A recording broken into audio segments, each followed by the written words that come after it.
So today we're gonna talk about PPT tape from 3M. It's a transparent tape that gives you more grip, but still lets the color that you chose for your hoop show through it. So there's a lot of ways to put the PPT tape on the hoop, but basically most people, what they do is they start from the top and they go all around inside the hoop, because basically you don't need to have more grip underneath.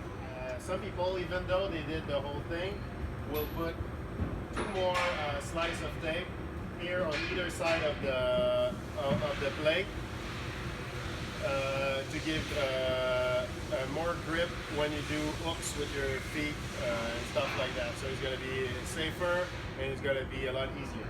There's another way that some people use the tape. They put only half, the lower half of the hoop with the tape on.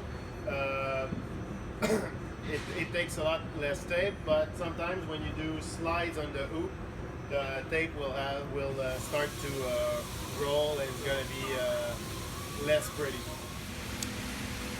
Sometimes you go a little bit too quick, like I did, and you end up with a couple of air bubbles. Normally what you can do, but the PPT, when it's here, you see a little bubble.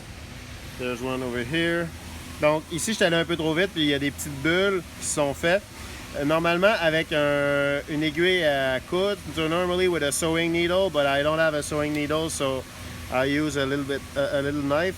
You just poke through a little bit, and then you push the air out.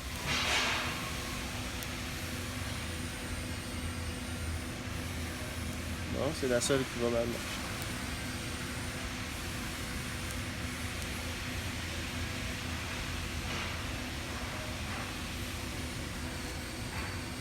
There you go. And this is good. So, si jamais vous ramassez avec, si jamais il y a des petites bulles, if you got any bubbles, with a little needle, you just push the air out, and everything will be okay.